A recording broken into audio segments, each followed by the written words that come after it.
Queridos amigos, muita paz a todos. É com muita alegria que retomamos a nossa atividade de exposição nesta casa, nesta noite. E queríamos inicialmente saudar a todos os que nos acompanham pela internet nesta noite e também aqueles que, não nos acompanhando online agora, haverão de ouvir essa palestra depois, quando colocada no ar, nos canais de divulgação da CIJA. Inicialmente, queremos contextualizar um pouco o tema dessa palestra, que está genericamente intitulada Evangelho segundo o Espiritismo. Na noite de hoje, pedimos desculpas àqueles que já têm um pouco mais de estudo espírita, porque pensamos numa palestra para nos dirigir àqueles que estão chegando à nossa casa. Nós temos um grupo significativo de pessoas que se vincularam à nossa instituição nos últimos meses e consideramos importante dirigir essa palestra para elas nessa noite. E nos centramos exatamente na terceira obra da codificação, que é o Evangelho segundo o Espiritismo. Então, no conjunto das obras que Kardec escreveu, o codificador do Espiritismo, esta obra, que tem um título singular, Evangelho segundo o Espiritismo, é a terceira na ordem de publicação. O que não significa dizer que Kardec só tenha começado a escrever o Evangelho segundo o Espiritismo quando ele terminou o Livro dos Médiuns, que é o segundo, e que se seguiu em termos de publicação ao Livro dos Espíritos.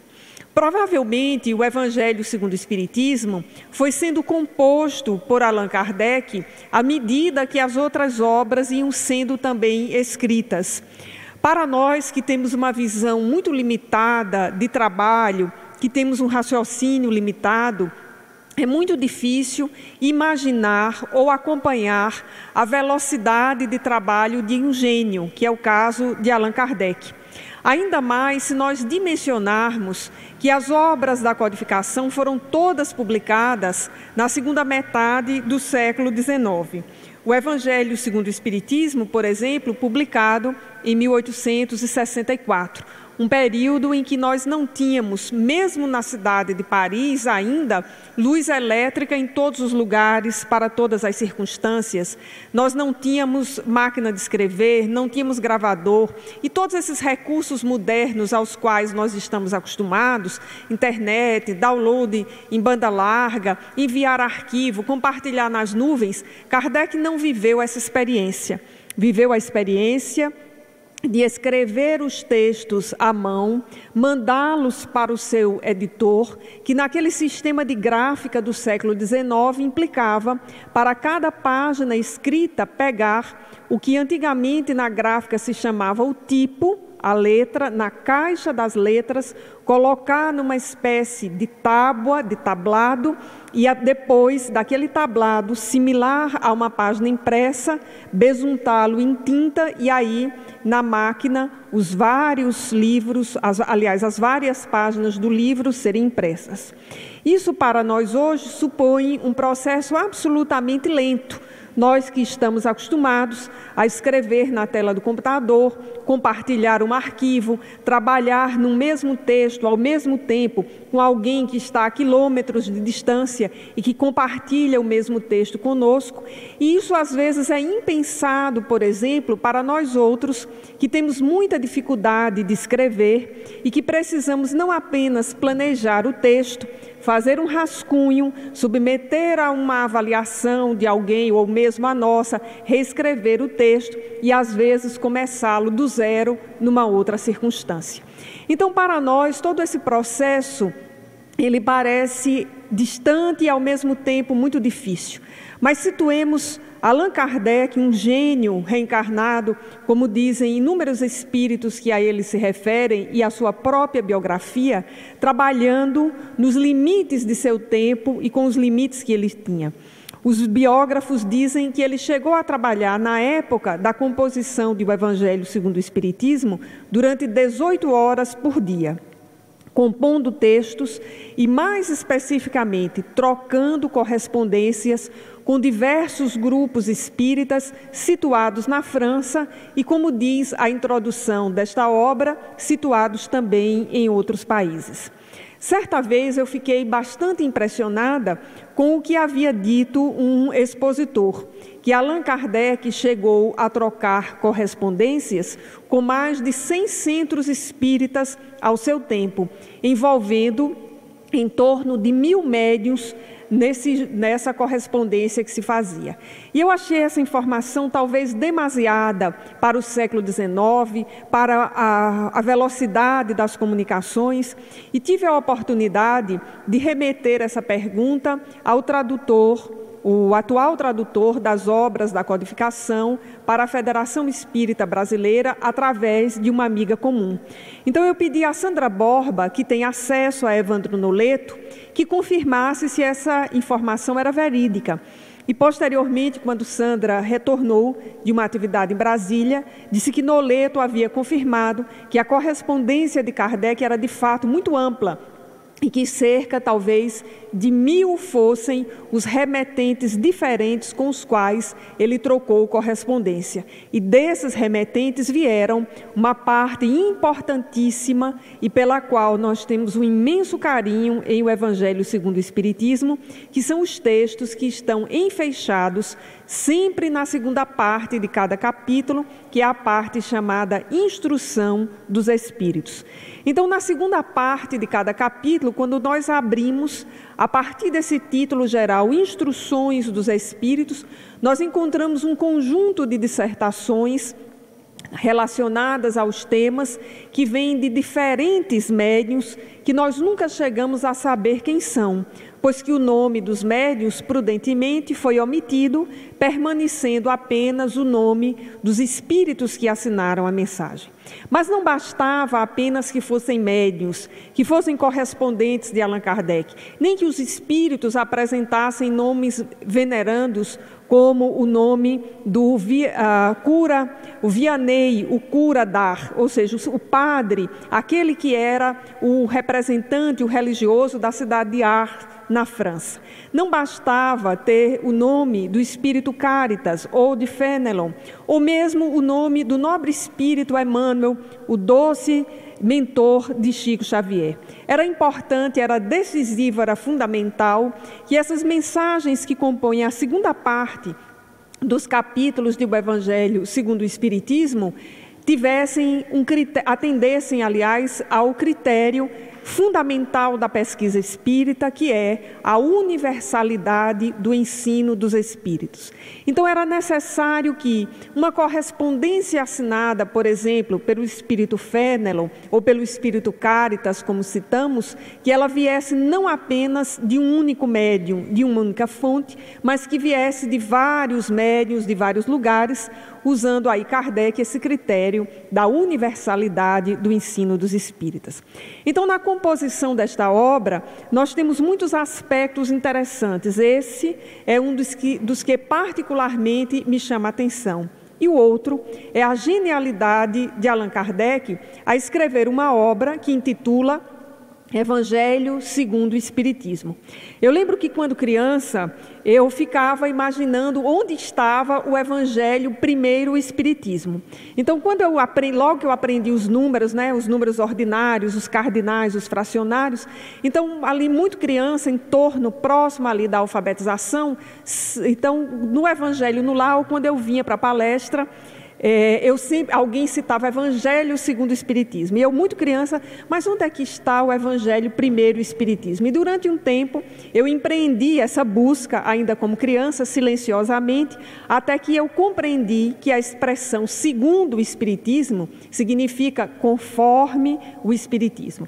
E mais adiante, já uma leitora mais madura, mais atenta, eu pude me deliciar com a introdução do Evangelho segundo o Espiritismo, o item 1, aliás, chamado Dos Objetivos da Obra, que é um texto absolutamente didático de Allan Kardec, em que ele nos faz compreender o título do livro, quando ele diz que 5 pontos ou 5 matérias compõem os textos do Novo Testamento, aqueles 27 livros que compõem o Novo Testamento. E mais especificamente, essas 5 matérias estão nos chamados 4 evangelhos sinóticos, que são os evangelhos de Mateus, Marcos, Lucas e João.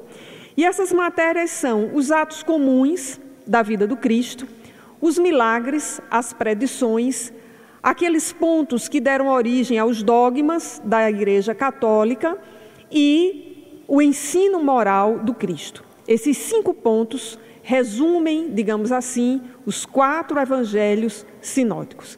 E Kardec começa numa argumentação para dizer por que é que não vai usar os 4 primeiros.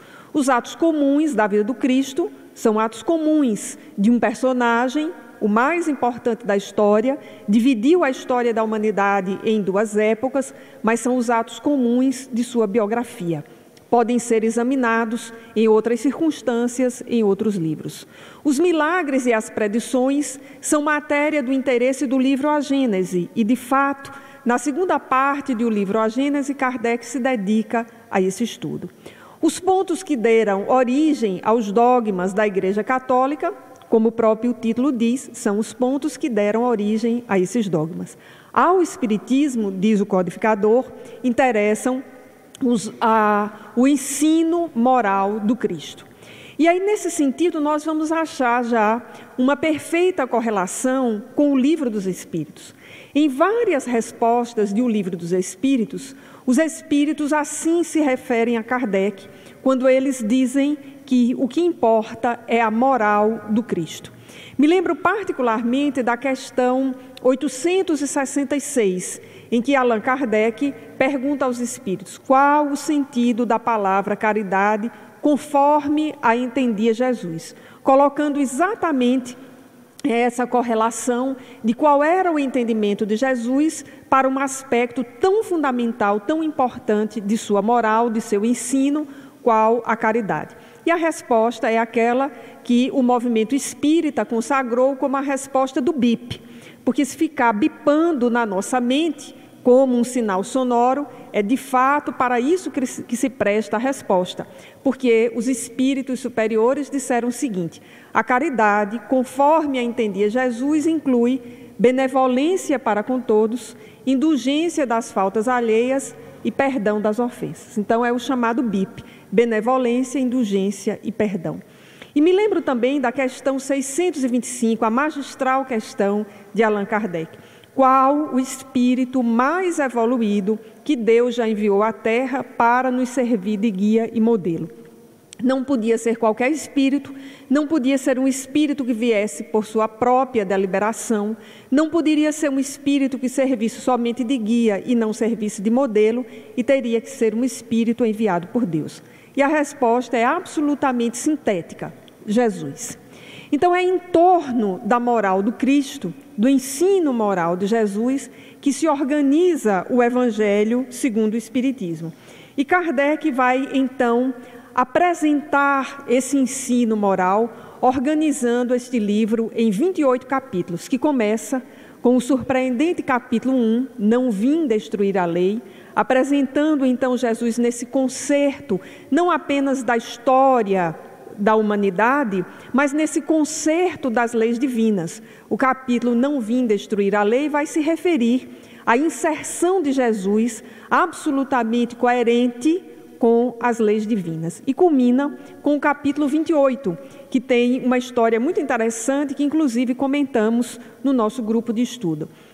Lendo a Revista Espírita outro dia, eu surpreendi a narrativa de Allan Kardec sobre o capítulo 28, que não constava da primeira edição do livro, mas naquele fluxo de correspondências que ele trocava, isso é absolutamente admirável, porque além de se concentrar nas obras, nas reuniões mediúnicas, que eram um fórum onde grande parte das obras da codificação eram produzidas, escrever a Revista Espírita numa periodicidade mensal, nesse ritmo de escrever matérias à mão, mandá-las com tempo para a gráfica, a fim de que fosse reproduzida, despachá-la por um sistema de correio que comparado ao nosso, era um sistema lento, mas era o que se tinha e os prazos que precisavam cumprir. Kardec ainda dava uma extrema atenção às correspondências que lhe eram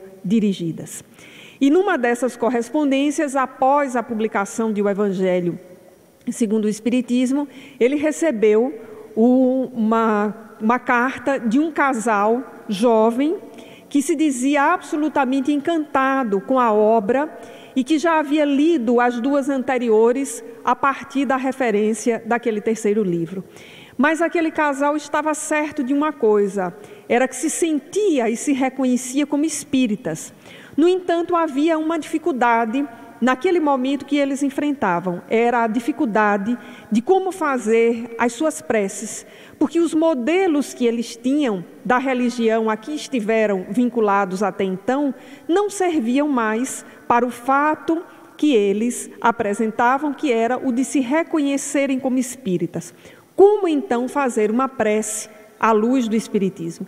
E essa correspondência, então, diz Allan Kardec, ensejou que fosse produzido o capítulo 28, que é o capítulo das preces espíritas, que começa com uma explicação de cada uma das sentenças do Pai Nosso e prossegue com um conjunto de sugestões para as mais diferentes circunstâncias, para aquele que acaba de nascer, para aquele que está prestes a desencarnar, para os que estão sob influência obsessiva, para aqueles momentos de gratidão em nossa vida, enfim, o capítulo 28 é um capítulo com uma coletânea de preces espíritas. E nós vamos então, na introdução da obra a que nos referimos, encontrar Allan Kardec dizendo algo que é fundamental para a leitura daquele livro. É que muitas das passagens que ali estão também em textos de autores de outras religiões e que permaneciam até então sem uma interpretação que lhes conseguisse desvelar o seu significado profundo. E aí diz Kardec, então, uma frase que se tornou muito conhecida no movimento espírita: o espiritismo é a chave para a interpretação dessas questões. E é a chave a partir de seus princípios fundamentais: a noção de Deus como inteligência suprema, soberanamente justo e bom, a causa primária de todas as coisas, a noção de imortalidade da alma, mais do que imortalidade, a noção de comunicação dos espíritos e a noção de reencarnação. Sem essas chaves interpretativas, de fato, muitas das passagens do ensino moral de Jesus permaneceriam até hoje como obscuras, e para muitas criaturas que estão sem essa chave interpretativa, permanecem como muito obscuras. Como entender, por exemplo, o diálogo de Jesus com Nicodemos e o capítulo Nascer de Novo, cujo título decorre exatamente desse diálogo de Jesus com Nicodemos, sem a noção de reencarnação? Como entender que aquele homem que estava completando 70 anos, segundo os estudiosos, e que era um doutor da lei, um exímio conhecedor da Torá, tenha procurado Jesus para lhe fazer uma questão que era ao mesmo tempo uma questão que parecia fechar a sua vida? Nicodemos tinha a consciência de que a morte o aguardava e uma consciência obnublada do que viria em seguida. Os seus 70 anos são muito emblemáticos, porque para as condições objetivas, ambientais, em que ele vivia aquela sua existência, completar essa idade era, de fato, avançar para uma velhice muito ampla, porque, de modo geral, as pessoas não chegavam a essa idade. Então, Nicodemos se vê diante, digamos assim, da antessala da desencarnação. Ele sabia que havia superado todos os ciclos da sua existência, que ele tinha uma existência longeva, muito mais do que muitos dos seus contemporâneos, que era certo, era inexorável, que a morte o colheria talvez em breve. E como então não só desencarnar, mas como preparar-se para o que viesse após a morte. Então ele vai a Jesus na angústia de saber o que ocorreria com ele. Então, quando ele pergunta a Jesus, como se daria todo o processo de vida, e Jesus vai lhe respondendo que era preciso nascer da água e do Espírito, muitas traduções apresentam um Nicodemos confuso, como se não fizesse ideia da reencarnação, mas de fato ele fazia ideia do processo reencarnatório. Então Jesus resume aquela conversa dizendo que era necessário nascer de novo. Então só é possível entender uma sentença como essa de Jesus com essa chave interpretativa que é a chave da reencarnação. Só é possível entender, por exemplo, outras passagens narradas por Jesus, tendo, por exemplo, a noção de comunicabilidade dos espíritos. Há uma passagem narrada em que um homem havia, ao longo de sua vida, desdenhado os ensinamentos espirituais. E no mundo espiritual, ele reconhece que deveria avisar aos seus sobre o que aguardaria após a morte. E a esse homem é dado o nome genérico de Lázaro, porque era um nome comum naquela região, no momento em que viveu Jesus. E Jesus o adverte. Quantos profetas já falaram sobre isso e eles não acreditaram? Então, se nós não tivermos a chave interpretativa que o Espiritismo traz, diz Allan Kardec, muitas passagens do ensino moral de Jesus vão ficar difíceis para nós. E com o propósito de nos esclarecer sobre esse ensino moral, então, esta obra é organizada em 28 capítulos, todos eles a partir, nomeados, titulados, de modo geral, exceto talvez os 6, que se chama o Cristo Consolador, os demais nomeados a partir de sentenças de Jesus. E a genialidade de Allan Kardec para interpretar o Evangelho, na minha opinião, se encontra no capítulo 23, intitulado Estranha Moral. É lá onde nós conseguimos compreender aquelas sentenças de Jesus aparentemente paradoxais. Por exemplo, odiar pai e mãe. Quando nós nos deparamos com uma tradução, e durante muito tempo eu pensei assim, uma tradução do Evangelho que dizia que Jesus havia recomendado que odiássemos pai e mãe, eu sempre pensava que era erro de tradução. Não, o tradutor aqui errou. Aquela outra sentença, deixai que os mortos enterrem seus mortos. Eu gastei alguns anos para entender o significado simbólico e profundo dessa sentença de Jesus. E quando eu me tornei uma leitora mais madura de O Evangelho segundo o Espiritismo, eu vi com que clareza Allan Kardec explica todas essas sentenças no capítulo intitulado Estranha Moral. Mas do Evangelho segundo o Espiritismo, talvez aquele que seja a unanimidade em termos de leitura, de consolação, é o capítulo 5º, Bem-aventurados os aflitos, que na ordem lá das bem-aventuranças apresentadas lá em Mateus, nem é a primeira bem-aventurança, é a segunda. Mas organizando o Evangelho, Allan Kardec vai examinar não apenas bem-aventurados os aflitos, mas vai examinar também os pobres de espírito, os puros de coração, os brandos e pacíficos e os misericordiosos, as principais bem-aventuranças. E traz, então, para o capítulo 5º, essa bem-aventurança que parece ter sido escrita para nós, para os nossos dias e, em especial, para cada um de nós. Quando nós estamos num momento de dificuldade, enfrentando os desafios existenciais, essa sentença de Jesus reverbera em nossa mente, porque não é a primeira vez que nós estamos vinculados a uma experiência de religiosidade. Ao longo desses 2000 anos, nós já estivemos em outras experiências religiosas e essa sentença de Jesus, ela é uma sentença universal. E para todos os grupos do cristianismo, não obstante as nossas diferenças e chaves interpretativas, compreender o que diz essa sentença é de fundamental importância, porque nela nós identificamos a mensagem extremamente consoladora de Jesus e a noção fidelíssima de Deus como inteligência suprema, causa primária, soberanamente justo e bom. E a sentença diz: bem-aventurados os aflitos, porque serão consolados.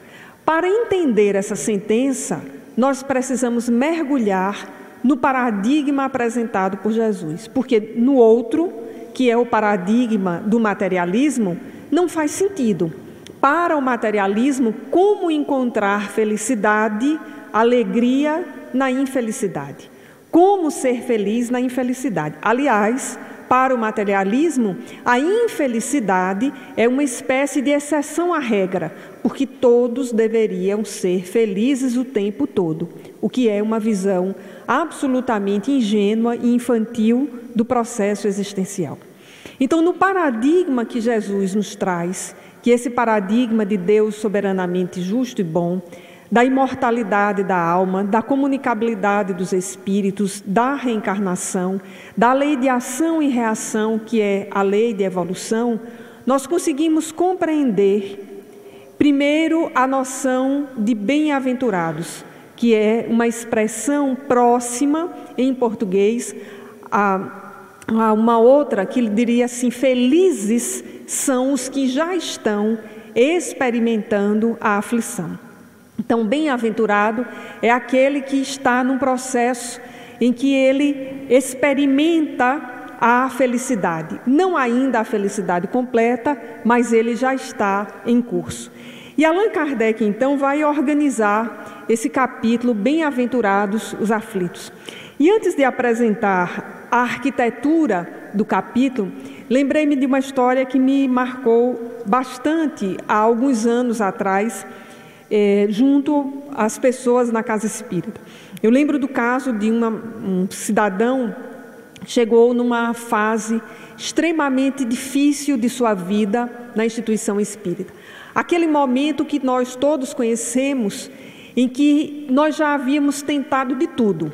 Era o caso da pessoa. Ele disse claramente: eu estou aqui hoje porque eu não tenho mais opção. E um amigo me disse que eu viesse à casa espírita. Eu já tentei todas as possibilidades, mas minha vida só faz piorar. Todas as decisões que eu tomo, aparentemente a melhor decisão, na sequência se mostra a pior opção e a minha vida tem piorado. Eu não tenho mais nenhuma esperança nessa vida e eu ia inclusive me matar hoje. Foi que um amigo pediu que eu viesse aqui e eu me desse pelo menos 24 horas. Então a pessoa chegou com esse discurso, ela foi atendida no atendimento fraterno, múltiplos problemas de variadas naturezas.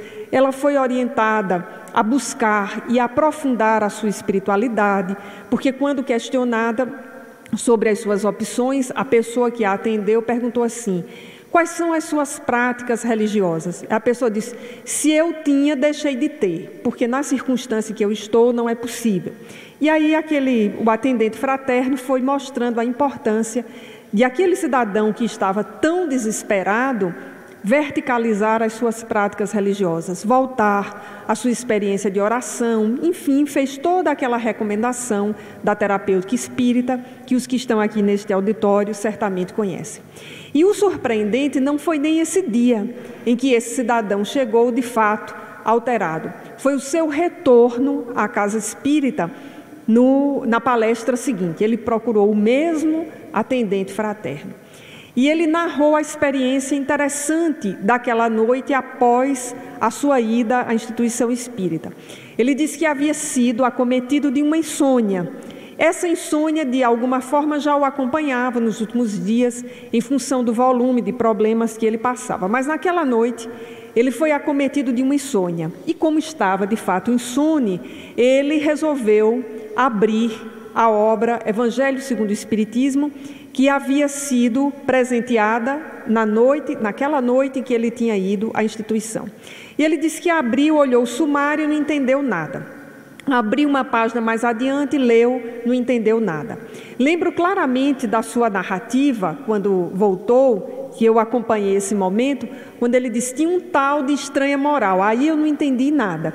E fui passando o livro até que eu cheguei numa página que chamou a atenção: Bem-aventurados os aflitos. Aí eu li aquele capítulo, e aquele capítulo eu entendi porque eu me vi refletido lá. Essa narrativa, ela é comum.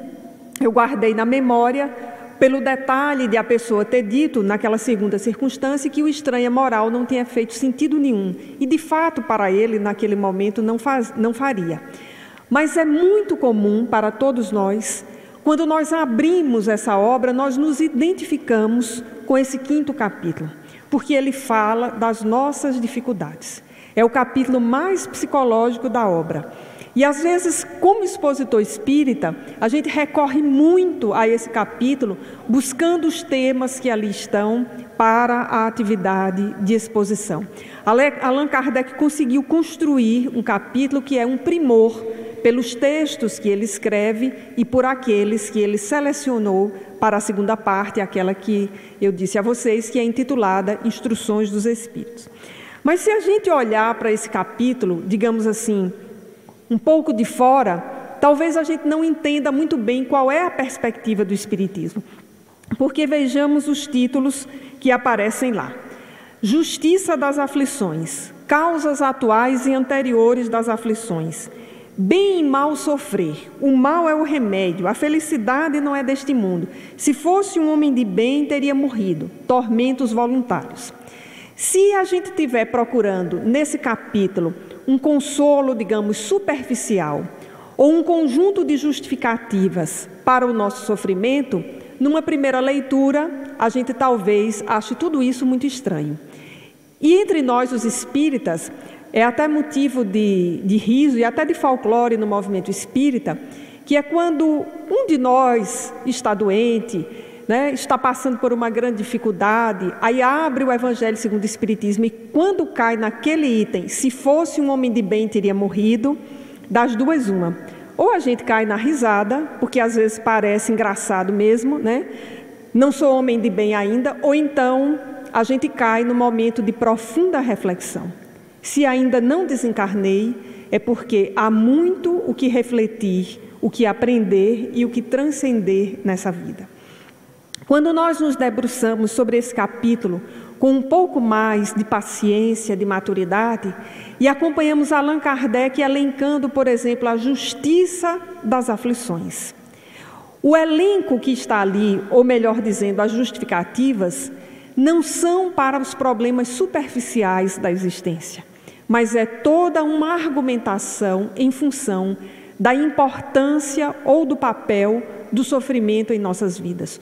O que não significa dizer que o Espiritismo faça apologia ao sofrimento, mas significa dizer que o Espiritismo tem uma compreensão diferenciada e profunda sobre esse lugar no qual todos nós nos encontramos na maior parte do tempo das nossas existências, que é o lugar de encontro com o sofrimento. E quando nós temos olhos um pouco mais despertos e a mente auxiliada pela elasticidade da compreensão da doutrina dos Espíritos, não é difícil entender dois outros subitens que ali aparecem: causas atuais das aflições e causas anteriores, assim como bem e mal sofrer. É pedagógico que esses textos apareçam numa sequência. Primeiro, causas atuais das aflições, porque há muitos sofrimentos dessa vida que são desta vida, eles não têm a ver com o nosso passado, com os obsessores. Eles decorrem das escolhas, conscientes ou inconscientes, que nós fizemos nessa vida. E se na análise de um problema, de forma isenta e profunda, nós chegarmos à conclusão que o problema de fato não decorre das ações, das decisões dessa vida, nós encontramos a sequência, as causas anteriores das aflições. E aí nós nos colocamos nesse concerto da lei de evolução. Nós estamos rumando de outras experiências existenciais para esta. Da mesma forma que partiremos dessa para a próxima e para as seguintes. Com um detalhe: para o Espiritismo, o mais importante nem é o passado, nem é o futuro. É exatamente o presente, o momento em que nós nos encontramos. Porque no presente nós conseguimos restaurar o passado e conseguimos arquitetar o futuro. E esse detalhe ele é decisivo para que nós vençamos, por exemplo, problemas relacionados a processos obsessivos. Porque os obsessores ainda estão nos vendo, com razão, não tiramos a razão deles aqui, conforme nós fomos no passado. conforme aquilo que nós fizemos no passado, que certamente lesamos esses a quem hoje nós chamamos de obsessores, mas que certamente eram nossos companheiros, alguns afetos muito queridos. E essa semana, ouvindo uma palestra de Andrei Moreira, ele faz uma ressalva que cabe para esse momento. Mais adequadamente seria chamá-los de companheiros. Tecnicamente, eles estão na condição de obsessores. Então, eles nos veem como fotografia envelhecida, desbotada, enquanto nós estamos no curso da vida, no filme em alta definição. E aí, restaurar esse passado para arquitetar o futuro é uma decisão nossa. Por isso, outro texto que integra o capítulo 5º, bem e mal sofrer. A vivência com o sofrimento, ela pode ir para uma dessas polaridades. Resta saber se nós estamos sofrendo bem, o que na obra de Joana de Ângeles se chama de resignação dinâmica, que é extremamente diferente de cruzar os braços, se culpar e se imobilizar. A resignação dinâmica é a atitude que está lá na parábola do filho pródigo, quando ele decide empreender o caminho de volta. No texto está dito caindo em si. O caindo em si é tomar a opção de enfrentar-se e de buscar o caminho de volta e de fazer todo o processo de reconciliação consigo, com o próximo, com a sua família, com a vida e, na sequência, com Deus.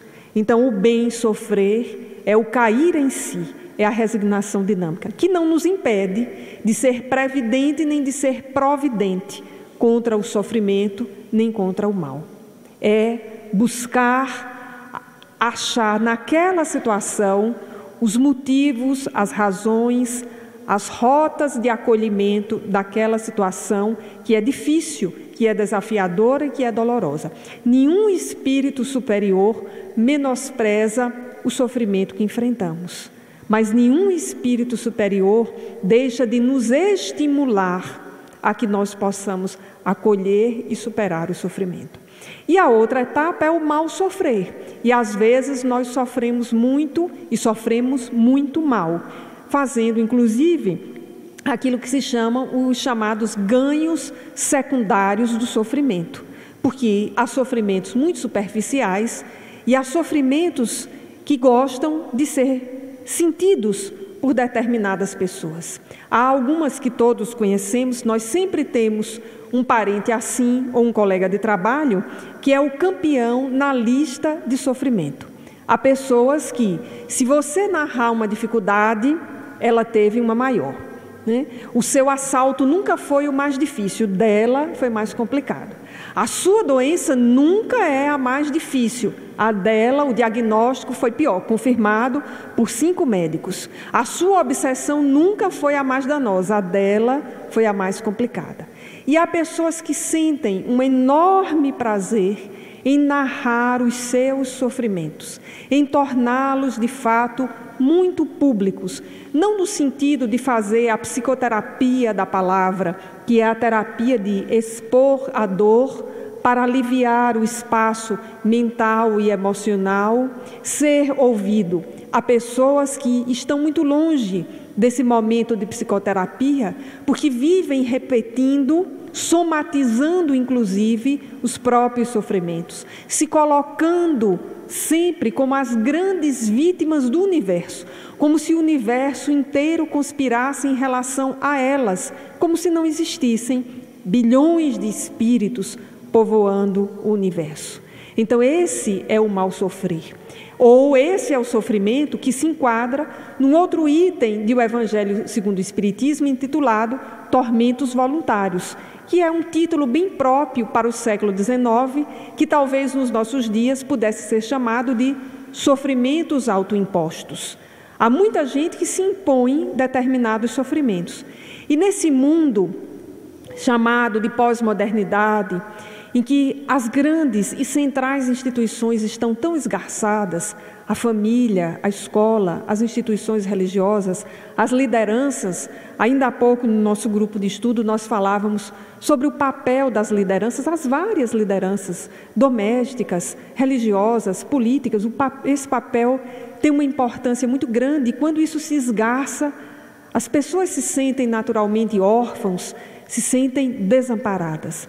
Então, nesse mundo em que tudo está tão desgarçado e que há um estímulo do paradigma materialista para que nós sejamos celebridades, eu tenho muito dó dos incautos que imaginam que encontram aí a felicidade. Particularmente me comove as pessoas que se iludem com a noção de celebridade, que é tão fugaz no mundo em que nós estamos vivendo, né? Redes sociais que tornam tudo isso muito fugaz. Outro dia eu descobri com um dos meus alunos uma rede social, o Snapchat, em que os vídeos duram 10 segundos. E aí ele me falava de um vídeo da aula que ele tinha postado, e eu fiz a pergunta ingênua e revelei que sou de outra geração, claramente, quando eu disse a ele: e onde fica armazenado? Ele disse: não, professor, não fica armazenado não. Quem viu, viu, quem não viu, não vê mais. Eu tomei um choque tão grande pela resposta dele, porque era um vídeo de uma coisa da aula que nós tínhamos feito, tinha sido interessante. E eu, com aquela mentalidade, né, de quem nasceu num mundo em que existiam bibliotecas físicas, eu perguntei para ele: e como é que fica armazenado? Não, professora, não fica. Eu disse que quem quiser ver de novo. Não, quem viu, viu, quem não viu, não vê mais. Então, não é esse mundo em que as coisas de fato são líquidas e que escorrem pelos dedos. Então, há muito sofrimento autoimposto nesse mundo se nós tentarmos, como diz Joana de Ângeles em Vida Feliz, acompanhar a velocidade ciclópica dos acontecimentos.